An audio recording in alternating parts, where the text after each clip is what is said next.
Hello, everyone, and welcome to September 4th, 2022. Happy Labor Day weekend, everyone. And I hope you guys are having a great Labor Day weekend and you're, uh, having a great day. Hold on a second. I need to scroll this banner. There you go. Hello, everyone.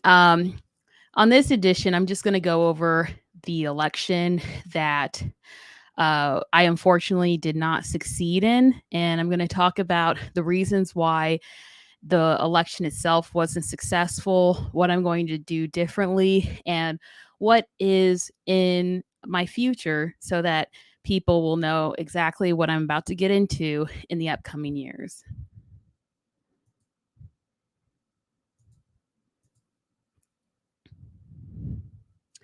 So I entitled this is The Future of Jackson County, the 2022 election, and what is next to come.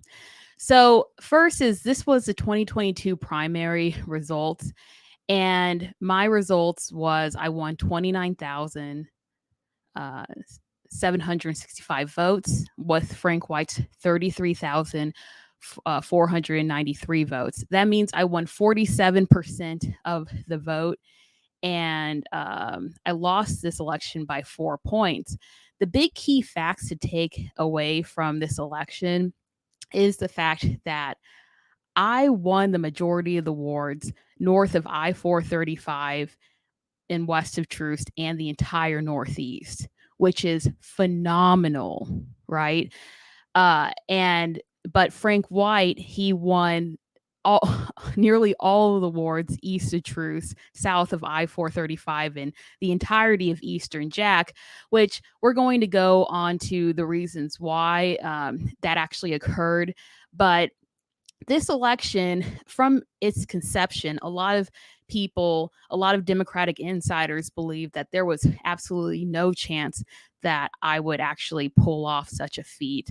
And with results like this, everyone was very shocked and surprised about how well I did. And so, how did this happen?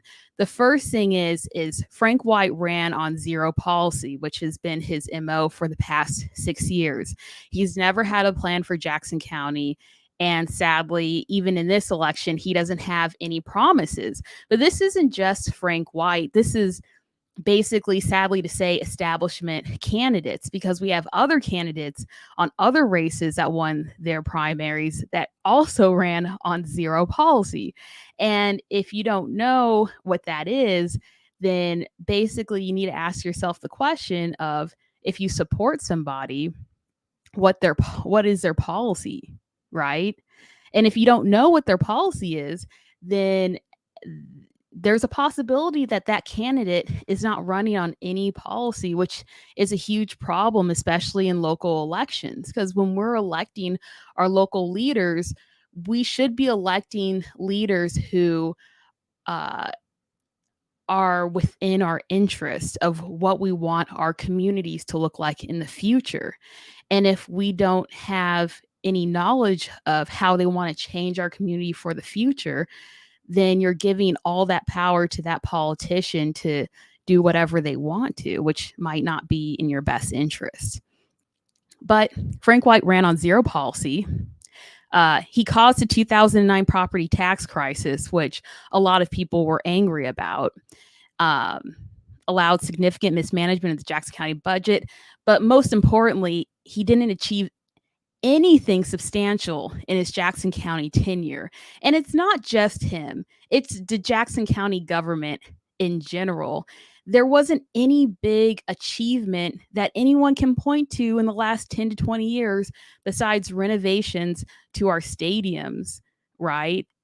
Of what Jackson County government has done, which should make everyone angry, because the Jackson County government has so much power and influence to actually get major infrastructure projects to happen, or at least plan for it to happen, advocate for it to happen.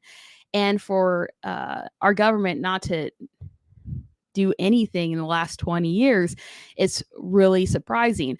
But like I said, Frank White In the 2022 election, he had 33,000 votes. In Frank White's uh 2018 election, he had 55,000 votes. So that means that 22,000 people did not vote for him in this election compared to the 2018 election. So this was a massive failure for his campaign. So how did Frank White win? How does a person win if he has no policy, if he has no plan, he has no successes, right? And the answer is it's more than just baseball. And the reason why I say that is when I was campaigning, everyone told me that I had no chance to win because of Frank White's baseball legacy, that he was just untouchable. Yet those same people also told me that he was a poor politician, which I then asked him the question, why would you support a person who is bad for the county just because of his legacy that he had 40 years ago? And they're just like, but I made this simple outline on how I lost. And it was not because of Frank White, and it was not because of his name. The simple answer is it was because of the Democratic establishment and the unions. Okay. So the Democratic establishment, they fully backed Frank White, even though he knew he was a poor choice. And I wrote this down because, and this is my insight that I'm giving to the public on what it's like to run as a candidate. When there's a lot of different political organizations that if you want their support, you have to do interviews. You have to go through this interview process. And within this interview process, they have you fill out this very long essay about what your policy positions are, what your plans are for the future, and whatever. And when I'm filling this out, I'm like, hey, this is actually pretty fair, pretty thorough. This is really nice that they can take these and use these to evaluate the candidates, right? But what I didn't know was that this interview process was kind of like a little bit of a show, right? And I'll explain it to you. In a lot of these groups, and 100% of the groups, because I wasn't backed by any Democratic establishment organization besides La Raza, and you guys have to just trust me on this. I interviewed very well. I answered the questions very thoroughly. And I was prepared for every single interview, but I didn't get any of the endorsements. And this was despite the fact that I heard that in some interviews, either Frank White interviewed poorly, and in some, he didn't even answer back the questions, right? And it's because they believed that I had no chance to win, and so we need to just back Frank White. When at the end of the day, the reason why Frank White won this election is because of them. If Frank White didn't have the Democratic establishment backing or the union backing, he would have lost by a landslide. And this also goes to my second prong of the media. Okay. With the media, the media, with their endorsements, they already prepare who they're going to endorse well before what happens. And there was this one media outlet that I talked to at length about, why this election is important, how Frank White's policies affected specifically the east side of Jackson County, how it's specifically disenfranchised the people that live on the east side. And I was nearly able to get this endorsement until somebody within the Democratic establishment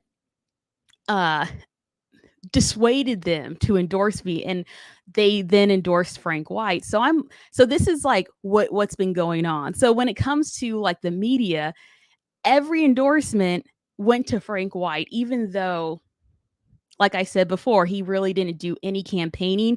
He didn't even go to these newspapers and ask for their endorsement. He didn't even take these interviews, right? So I'm here doing the interviews, doing the questionnaires, talking to the people in these organizations. And Frank White's not doing all the stuff, yet he's the one that's being endorsed by, these organizations because of and I'm going to get to this point is they endorsed him beforehand. So the second prong is the unions, right? I did not know this before I started running, but the unions have a policy. Well, I shouldn't say all the unions, but the majority of the unions have a policy that they always back the incumbent. And it doesn't matter how bad the incumbent is, okay? They always back the incumbent. And because of this policy, I wasn't able to speak to any of the union members. I contacted numerous union organizations and they refused, some of them straight out refused to meet with me. They refused for me to talk to their leadership. And they told me that this decision was already made in December, which was, before before any, person declared that they were going to be running for the Jackson County race. Right. And there was a situation that happened a couple of weeks ago. I was invited to this organization to speak about my campaign, and I started talking about the unions, about how I wasn't able to get backed by the unions because of this policy that they always back the incumbent. And when that happened, there were some people in the audience that were very shocked, and one of them yelled at me that is not true. The unions do not, you didn't get the union endorsement because you didn't reach out to the unions, XYZ. And when that happened, the union leader of that union stood up and was like, actually, Miss Lake actually, Miss Lake is right. We do always back the incumbent. This is the policy of the unions. But then she turns to me and she's like, but that doesn't mean that Frank White was the wrong choice. Besides the property tax crisis, there isn't anything else that he's done wrong. And of course, when she said that, I then started listing everything, like the $100 million that was improperly misspent, the corruption about using the anti-drug taxpayer money in order to purchase a vehicle for his chief of staff, him firing a person for refusing to break the law, and her mouth. Like, she was just very surprised.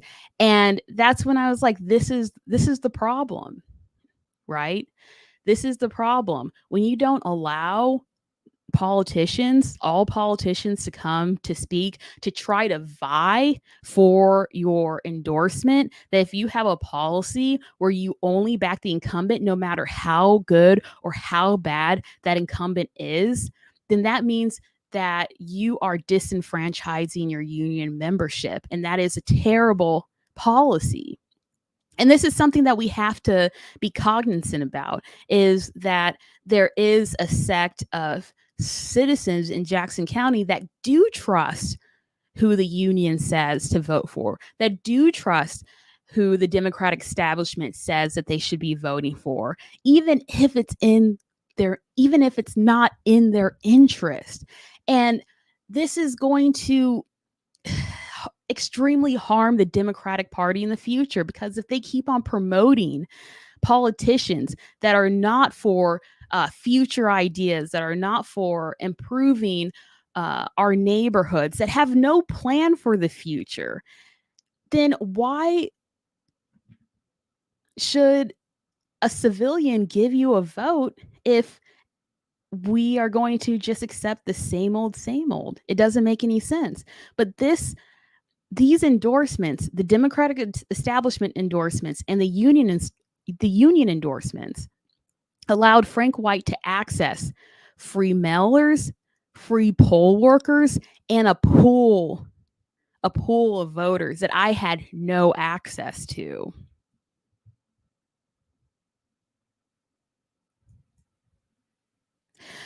There were also issues in my campaign that I'm going to go over, because if a person's watching this that actually wants to run for a campaign, this is something that they might be interested in. But these were issues within my campaign. The first one was the inability to find a campaign manager. At the beginning of my campaign, I did have a campaign manager approach me that wanted to be my campaign manager, but I didn't want to go with that campaign manager because this campaign manager was already involved in another Jackson County legislator race, and I wanted a campaign manager that would be able to focus on my race, not solely, but wasn't working on other Jackson County campaigns. But besides that campaign manager, I wasn't able to find any campaign manager. And this was when, especially at the time when we had enough funds to pay for a campaign manager, every single campaign manager refused to be a part or to consider being a part of my campaign because a lot of them just believed that I had no chance to win.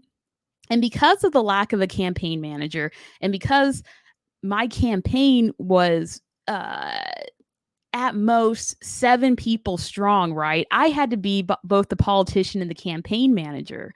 But because of that, I had an extremely lack of time. There was a lack of resource and time to organize volunteers to do door knocking and poll working, right? So if I had a campaign manager, that would have been that would have changed the election. But also, I had a Mellers debacle, which I do not want to go through.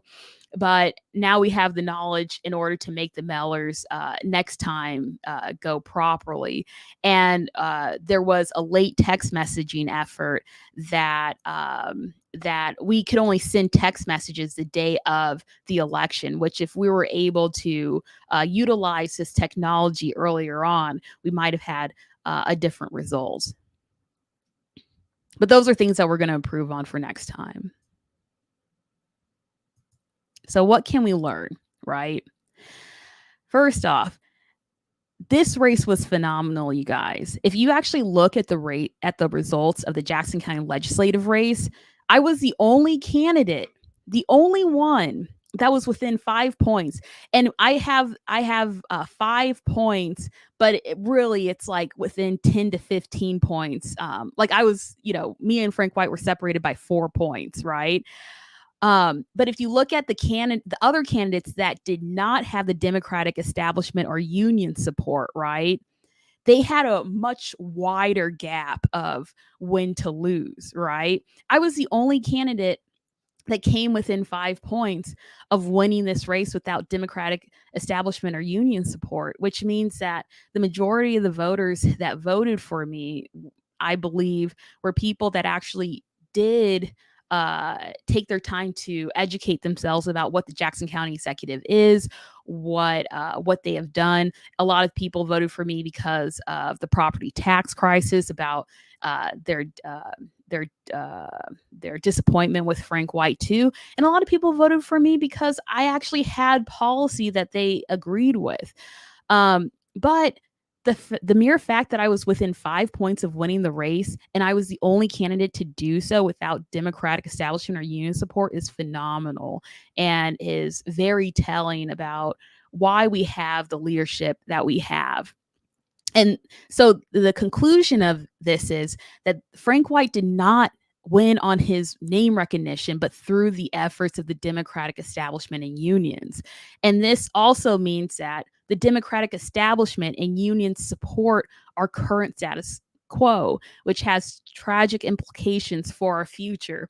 So one of the as a civilian of Jackson County, I always have questions on why Jackson County is the way it is, why we haven't been able to build a jail in 40 years, why we haven't had any massive infrastructure improvements in this county. And I'm not talking about the streetcar line. I'm talking about why we don't have inner city transit that a city or a county our size should have.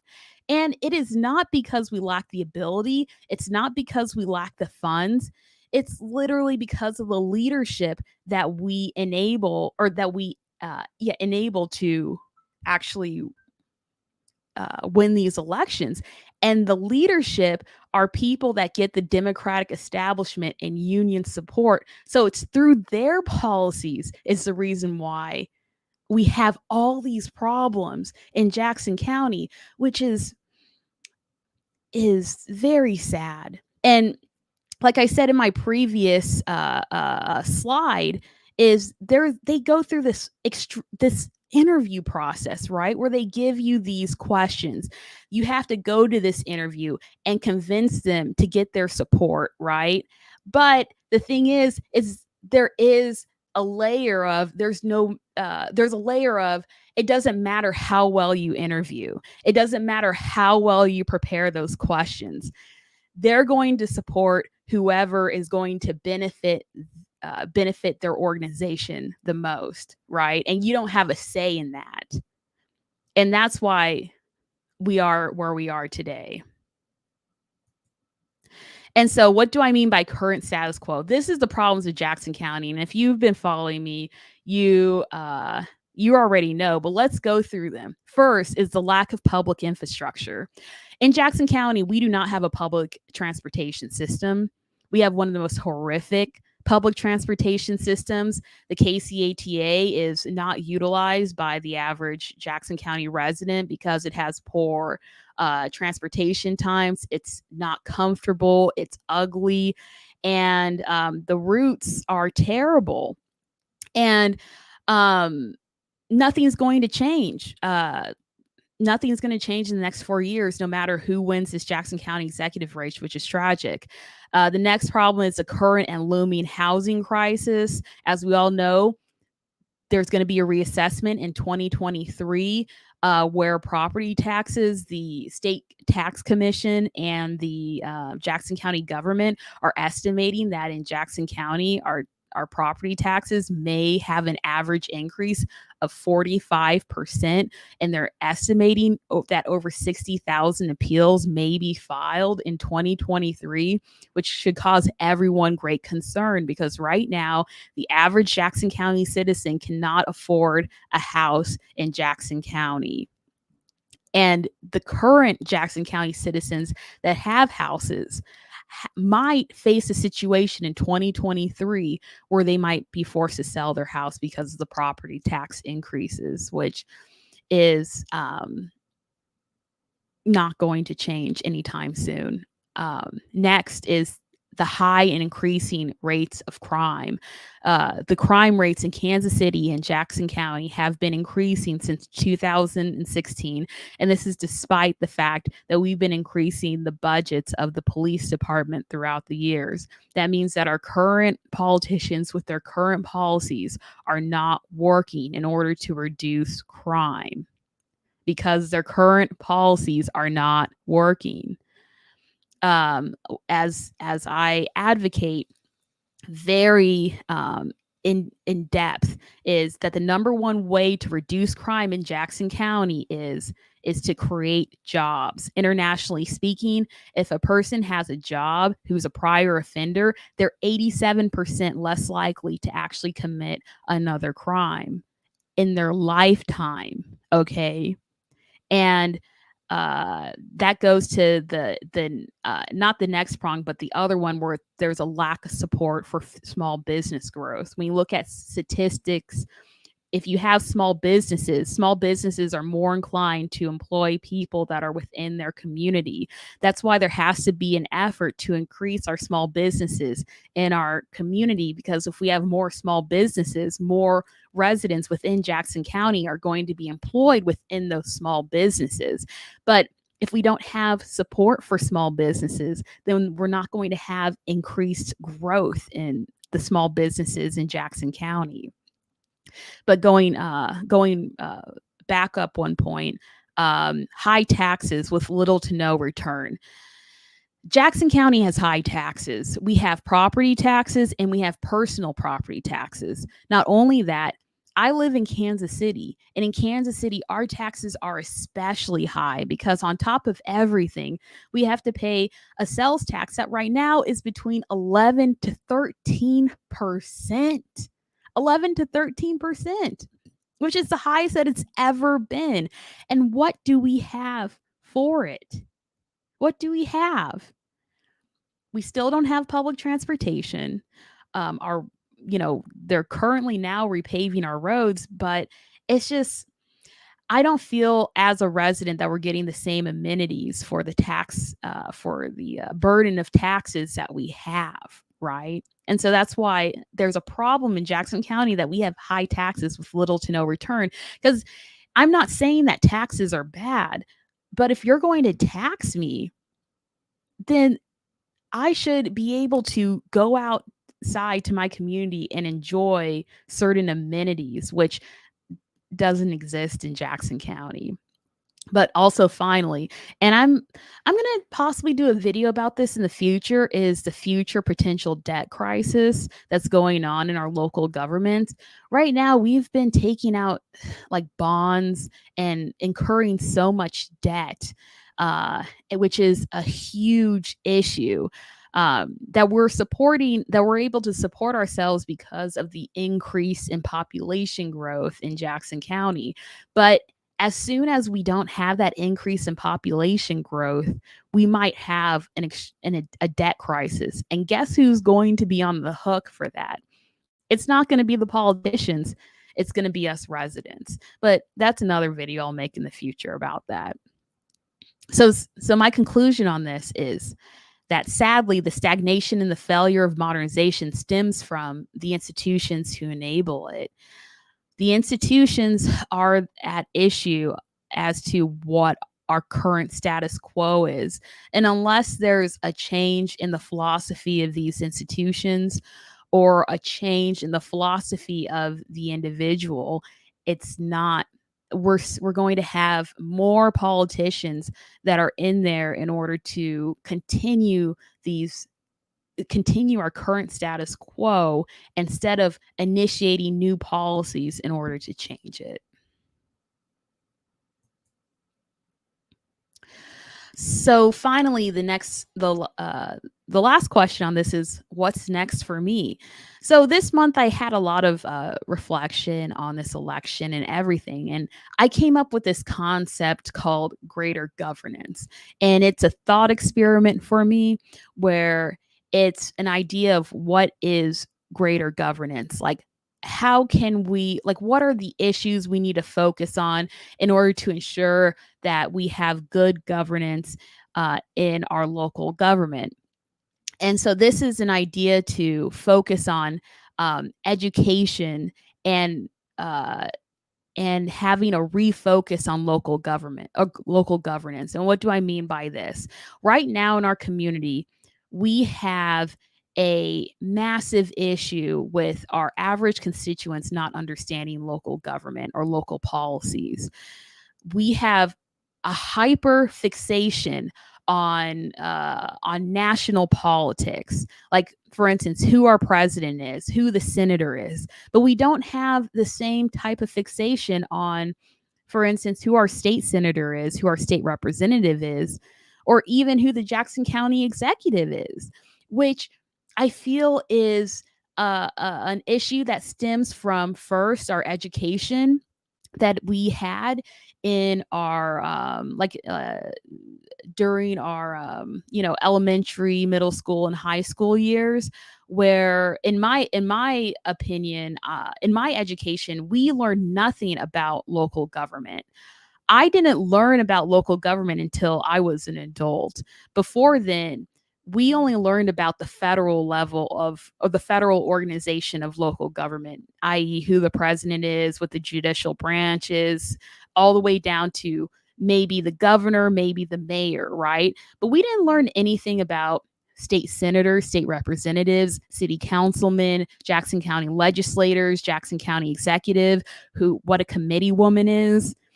And this is important because I promise you, 95% of the issues that people have in their lives when they're complaining about politics or policies in their community stems from local issues. Think about it this way: the state representative has more control over what your community looks like than the president of the United States. Just think about that, right? The president of the United States, his policies kind of have a trickle down effect on how your community or society is, right? But a state representative could bring in millions of dollars directly into your community that could fund projects, that would change what your community looks like, right? And not only that, your vote has more weight in a state representative race than it does in the presidential race, right? So why aren't we more passionate about local government? Why aren't we more passionate about local issues? The problem starts first with the education because we aren't taught these things in elementary, middle school, high school. We have to learn these things throughout life, and that is a disenfranchisement of us. If we have if our society was more focused on local government issues than federal government issues, our society would look completely different than it is today. But sadly, we don't have that focus. But in the next 4 years, I am going to focus on education of local issues and try to get more people involved and interested in their local government because it's extremely important and it needs to be done. Next is mobilizing our neighborhoods to use their voice for change. A lot of people, there's a disease in our communities called apathy, and a lot of people don't think that their vote matters. And this goes back to the whole ill-conceived notion that we are so hyper focused on the presidential races, on the Senate races, on the Congress races, but we don't apply the same pressure to our local government races, even though the mayor of your city has more power over your day-to-day lives than the president of the United States does, right? So what we need to do is we need to mobilize our neighborhoods, because if we mobilize the neighborhoods, keep them apprised of what's going on the local side, their voice would be amplified and they would be able to get those initiatives done in their neighborhoods. They would be able to fix, their crumbling sidewalks, which I'm going to do a whole video about how the whole fact of the poor infrastructure in Kansas City is not due to the fact that we don't have money in Kansas City, but it's due to the fact that we have lack of focus when it comes to fixing our infrastructure systems in Kansas City. But it's about, but the third step would be is to mobilizing the neighborhoods to use their voice for change. And finally is to remind people that they have the power for meaningful change. My biggest initiative is to break the apathy that's going on in our community. Uh, as a millennial, I know people in my age group, they believe that they have no voice. They believe people will do whatever they'll do. They believe that their vote doesn't mean anything. And it's going to be one of my purposes in the next 4 years to convince people that no, you do have a voice. Yes, your voice is more powerful in the local issues. And if you're able to, and if you're willing, you can change things, right? It's reminding them the power that they have. And that's what I'm going to be focused on next. But this is the thing is that I will need everyone's help for this initiative. One of the things I'm asking for, and the people that follow me and listen to my videos, is that I'm looking for right now at least one volunteer from each city, which is eventually going to be each neighborhood in Jackson County. And this is just to organize at least one event where we bring in the community and talk about local government specific to their region, right? So, like, for instance, in my neighborhood, our state representative is Emily Weber. Our state senator is Greg Razor, right? Our current city councilman is Eric Bunch, and the one that's at large is uh, oh my gosh, I'm like having a brain fart. Is Catherine? Oh my gosh. I know who it is. It's Catherine. I completely forgot her last name, and I'm sorry about that. But the average person doesn't know who these people are, and they don't even know what their um what their powers are within the city charter, within the county charter, and they don't even understand what a state representative does or what a state senator does, right? And if we don't understand these levels, then how can we bring our issues to the correct person? For instance, if you want a sidewalk redone, or if you want a community center to be built, right? Those issues are not brought to the congressman or to the senator or even to the president. Those issues should be brought to your city council person or to the state representative for them to get money to do those initiatives, right? But the average person doesn't understand that. They don't know that. If you ask the average person, what has your state representative done for you? And they don't even know who their state representative is, and they don't even know what they've done for them in the last in the ongoing years. And that needs to change. And one of the failures of that is the media. We do not have, besides Tony's Kansas City and other local newspaper groups, we do not have coverage uh, of our local politics, of what our local politicians are actually doing. And so this is why we need these types of groups to actually bring in the community to have these discussions. So when they do vote, they're more educated about who they're voting for. Has this person done anything while they've been in power for my community? And also, what are the policies of this person? Do I really support this person? Right. And we need to discuss this. And so that's one of the things I'm going to be focused on. But also, finally, education and awareness is critical to change our future, right? Uh, we need to educate our community about the power of local government.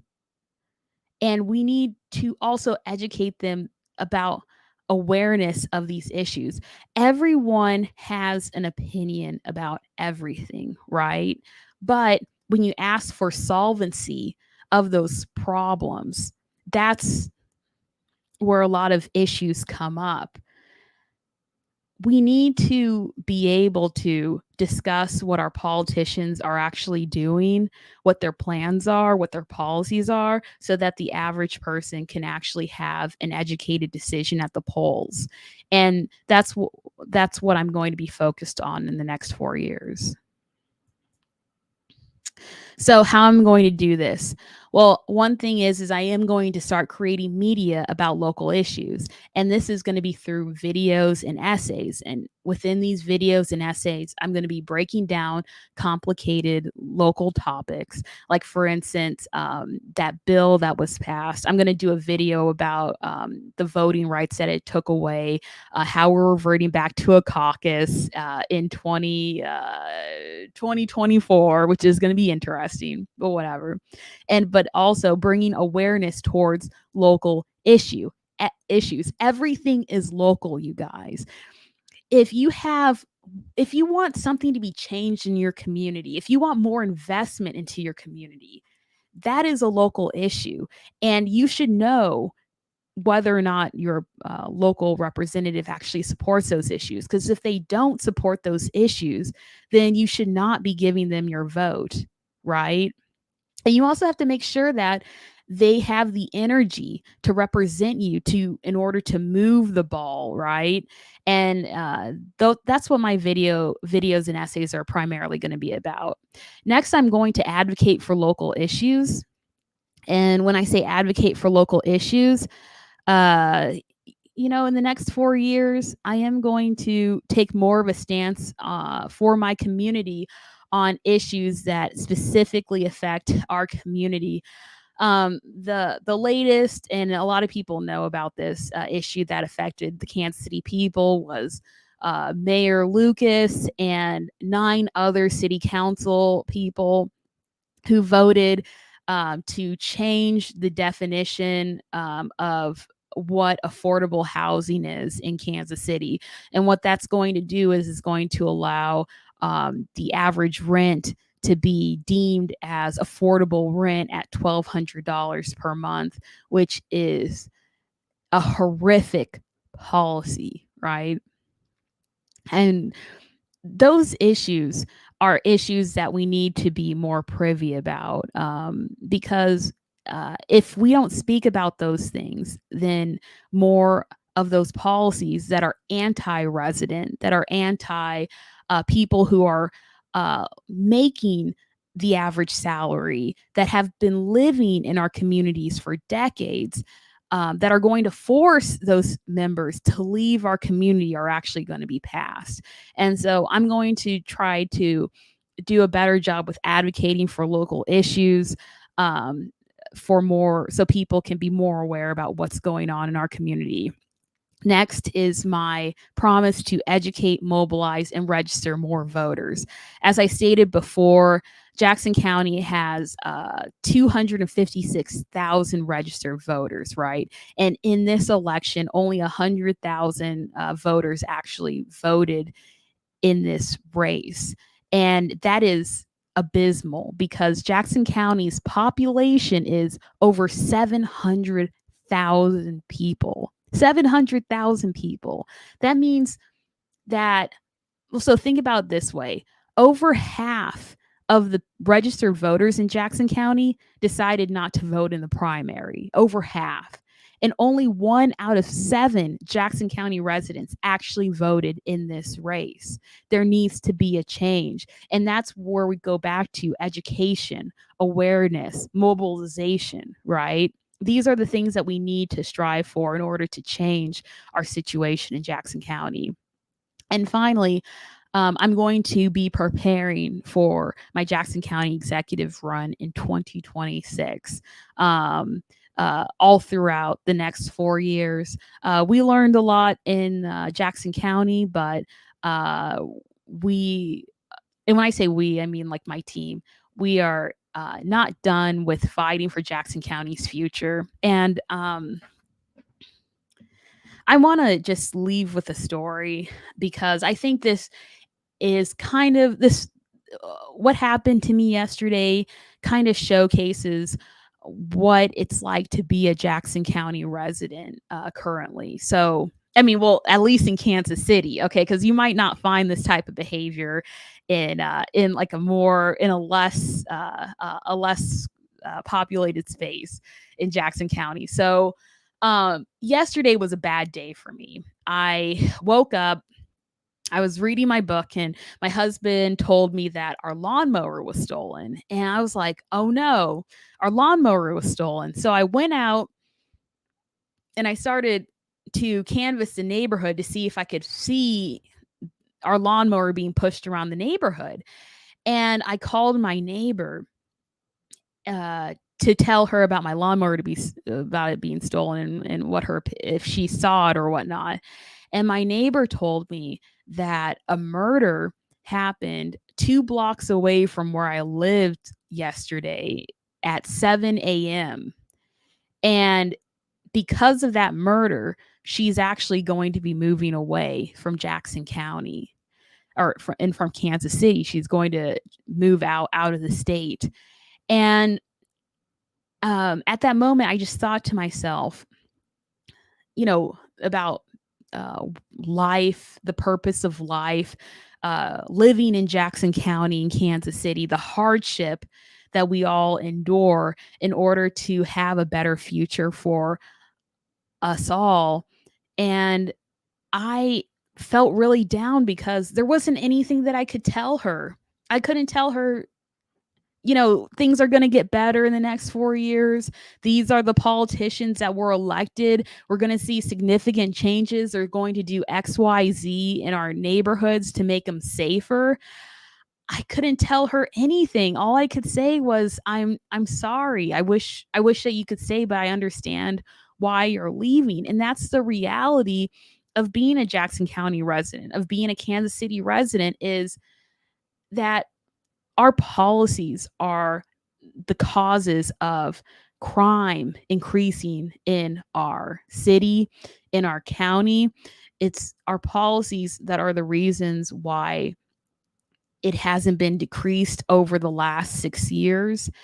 And if we do not hold our leaders accountable, if we do not elect leaders who are actually going to fix the situation or who have ideas to fix the situation, these issues are always going to continue, and it's going to kill us as a county. It's going to kill us as a city because people like my neighbor, and I'll just say this just as this is my own opinion. She brings a lot of value to this city and to this county, and she's leaving because of the way that it is. And those are the people that we need here to stay because of the value that they bring to our city and our county. But how are we going to keep people that are a public good to our city and our county if we have one of the highest crime rates in America, if we have terrible public infrastructure, if we're having this housing crisis? How are we going to keep good residents? How are we going to ensure that they're safe, that their children can be safe here, right? And that's why I am going to rerun for the Jackson County executive race in 2026. There was a time yesterday where I too was thinking, what's the point? What's the point of me living here too, because I could live anywhere that I want to in the world, right? In fact, I could move to Taiwan. I could, go anywhere in the world, and but the reason why I want to stay here is because I know I have the ability to change this county for the better and the city for the better. And if I leave, who's going to be here to fix the situation? Or to try to fix the situation, right? If I leave, what happens? It's less discourse, right? And if you have less discourse, then things that are harming the community are going to continue to happen. And so that's what I want to say to you guys is I'm not going anywhere. I'm always going to be here for you to fight for the community. And I am going to be rerunning for Jackson County Executive in 2026. So uh, be on the lookout for that official announcement that's probably going to come in the next 2 years. Anyways, that is all I have for today. I hope you enjoyed this rendition of Let's Talk Jackson. And I hope you guys are having a lovely Labor Day weekend. And I will be doing this once a month now. And I'm going to announce my next topic next week, which I think a lot of people will be interested in. It's me breaking down really complicated legal issues that are going on in our local scene. So, with that said, thank you guys for watching, and I'll see you next month.